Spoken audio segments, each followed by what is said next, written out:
സാരംഗിയിലെ വിശേഷങ്ങളിലേക്ക് എല്ലാവർക്കും സ്വാഗതം. ഇന്ന് നെത്തോലി അഥവാ വെത്തൽ വെച്ചിട്ടൊരു പീരയാണ് ഉണ്ടാക്കാൻ പോകുന്നത്. അപ്പോൾ എങ്ങനെയാണ് നെത്തോലി പീര ഉണ്ടാക്കുന്നത് നമുക്ക് നോക്കാം. എന്തൊക്കെ സാധനങ്ങൾ അതിനാവശ്യമാണെന്ന് ആദ്യമായിട്ട് നോക്കാം. ആദ്യമായിട്ട് നമുക്ക് പീര ഉണ്ടാക്കാൻ വേണ്ടത് തേങ്ങയാണ്. തേങ്ങ ഒരു മുറി തേങ്ങ മുഴുവനും എടുത്തിട്ടുണ്ട്. തേങ്ങ കൂടുന്നതിനനുസരിച്ചാണ് കേട്ടോ പീരയുടെ രുചി കൂടുന്നത്. ഒരു മുറിയോ 1.5 മുറിയോ തേങ്ങ നമുക്കതിലേക്ക് ഉപയോഗിക്കാം. അത്യാവശ്യത്തിന് കാന്താരി മുളകും പിന്നെ അതിനാവശ്യത്തിന് കുരുമുളക് എടുത്തിട്ടുണ്ട്. ഒരു 7 അല്ലി വെളുത്തുള്ളി, 3 കുടംപുളി, 2 അല്ലി കറിവേപ്പില, 3 കുഞ്ഞുള്ളി, 1 ടീസ്പൂൺ വലിയ ജീരകം. ഇത്രയാണ് നമ്മൾ ആ അരപ്പ് തയ്യാറാക്കാൻ വേണ്ടിയിട്ടുള്ള സാധനങ്ങൾ. ഇനി നമുക്കിതൊക്കെ ഒന്ന് ചതച്ചെടുക്കണം. ആദ്യം കാന്താരി മുളക് ഇട്ട് കൊടുക്കുക. പിന്നെ ആ ഉള്ളി ഒന്ന് ചെറുതായിട്ട് കഷ്ണം മുറിച്ചിട്ട് മിക്സിയിലേക്ക് ചേർത്ത് കൊടുക്കുക. പിന്നെ കറിവേപ്പില ചേർത്ത് കൊടുക്കുക. വെളുത്തുള്ളി ചേർത്ത് കൊടുക്കുക. പിന്നെ ജീരകം ഇട്ട് കൊടുക്കുക.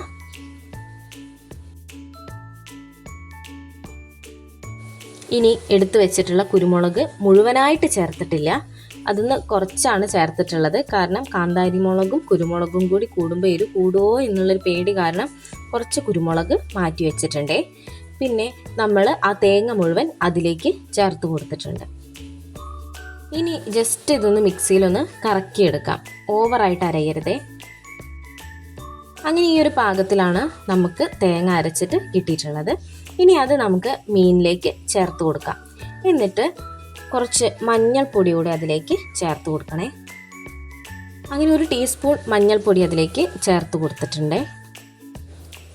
അതുപോലെ തന്നെ ഒരു 1/2 ടീസ്പൂണോളം ഉപ്പ് ചേർത്ത് കൊടുത്തിട്ടുണ്ട്. നിങ്ങളുടെ ഉപ്പിൻ്റെ കണക്കിനനുസരിച്ച് ഉപ്പിൻ്റെ അളവ് കൂട്ടുകയും കുറയ്ക്കുകയൊക്കെ ചെയ്യാം. എന്നിട്ട് നന്നായിട്ട് നമുക്ക് മീൻ ഉടയാതെ ഒന്ന് കൈ കൊണ്ടത് മിക്സ് ചെയ്തെടുക്കണം.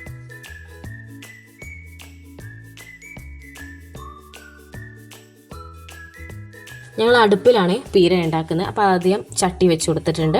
അതിലേക്കൊരു നല്ലൊരു വാഴയുടെ ഇല വെച്ച് കൊടുത്തിട്ടുണ്ട്. ഇനി നമുക്ക് ഒരല്പം വെളിച്ചെണ്ണ ചട്ടിയിലേക്ക് ഒഴിച്ചു കൊടുക്കാം. ഇനി മീൻ അതിലേക്ക് ഫില്ല് ചെയ്ത് കൊടുക്കാം കേട്ടോ.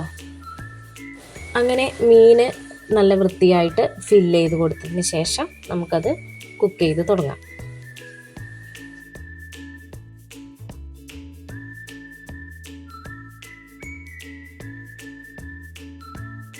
ഇനി ജസ്റ്റ് നമുക്കതൊന്ന് മൂടി വയ്ക്കാം.